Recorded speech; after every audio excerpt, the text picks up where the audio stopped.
Once upon a time.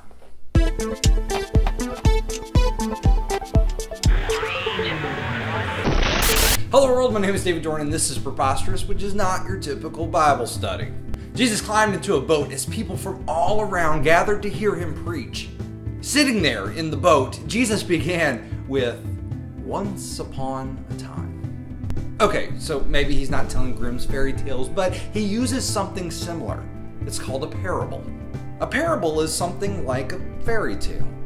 Both are short stories used to explain simple truths. In fairy tales, we are taught stepmothers are bad, princes are charming, parents can give away their children for temporary gain, wander off the path and you die, eat the sweets and you die, eat the fruit and you die. Brothers Grimm were some pretty morbid dudes. Fairy tales were told to children to help them understand and make moral decisions, given they probably scared every child up until Disney got a hold of them. Now, while Jesus isn't into scaring anybody into the kingdom, he uses parables to accomplish similar purposes. The parables that Jesus tells illustrate the kingdom of heaven, how to be saved, the nature of hell, and the nature of God's love. In Matthew 13, as the crowds gathered around the lake, Jesus tells the parable of the soils. Listen to this. He said many things to them in parables. A farmer went out to scatter seed, and as he was scattering seed, some fell on the path, and birds came and ate it. Other seed fell on rocky ground where the soil was shallow. They sprouted immediately because the soil wasn't deep. But when the sun came up, it scorched the plants, and they dried up because they had no roots. Other seed fell among thorny plants. The thorny plants grew and choked them. Other seed fell on good soil and bore fruit. In one case, a yield of 100 to 1. In another case, a yield of 60 to 1. And in another case, a yield of 30 to 1. Everyone who has ears should pay attention. Jesus says, everyone who has ears should pay attention. Why? Because God is willing to reveal so much to us if we just pay attention. God doesn't use a blinking neon sign in the sky that says, "Enter heaven here." God is looking for people who are looking for him. When you look for God, you see him everywhere. When I asked you all to look for beauty around you and to send pictures of what you found to me, so many of you did. You saw the beauty because you were looking for it.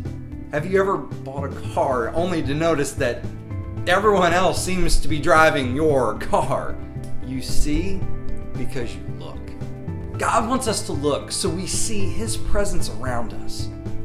But Jesus quotes the prophet Isaiah in verse 15. For this people's senses have become calloused, and they've become hard of hearing, and they've shut their eyes so that they won't see with their eyes, or hear with their ears, or understand with their minds, and change their hearts and live, that I may heal them. According to Jesus, our problem is that we've stopped looking. Now, what exactly does this parable mean? Well, fortunately, Jesus explains it for those of us whose spiritual eyes aren't working so well. The first soil is tough soil. The seed never quite makes it into the earth to start growing before the birds come and eat the seed off the ground. This soil represents people who hear about Jesus but don't get it. The enemy swoops in to take away that hope before it ever sprouts into new life. The second soil contains rocks.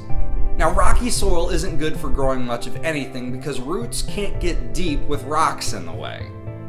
This soil represents people who hear about Jesus, they get really excited about Jesus, but at the first sign of trouble or at the first great party, they abandon their newfound faith.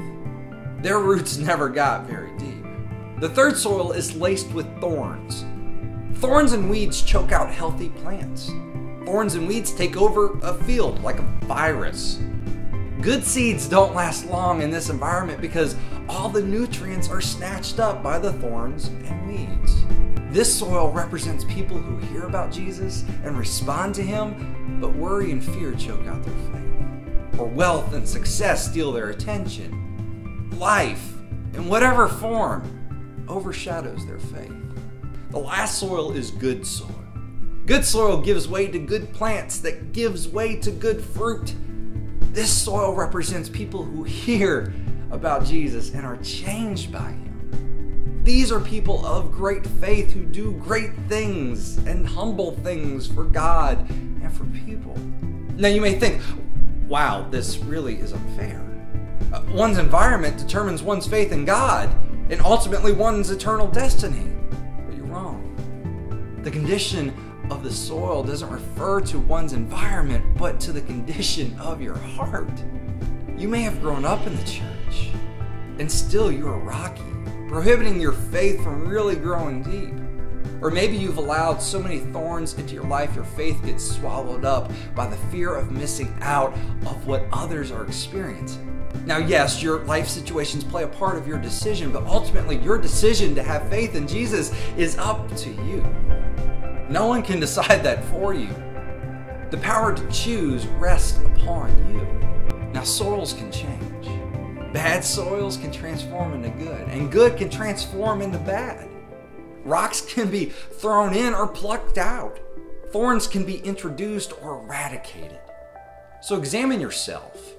What soil were you before, and what soil are you now?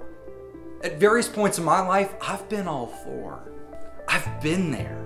And I'm still asking myself, what's the current condition of my heart? Leave me a comment or a video response telling me the condition of yours. Now, I'll be honest with you and tell you, I've asked God to pull some weeds out of my life lately. How about you? Thanks for watching. If you enjoyed Preposterous, make sure you like this video and share it on Facebook with your friends. If you haven't already, make sure you subscribe to us here on YouTube, and you can follow us on Facebook and Twitter. As always, if you have any questions for me, you can tweet me at @IamPreposterous. And if you're a small group leader and would like to use Preposterous for your small group, you can sign up on our website at preposterousproject.com. God bless.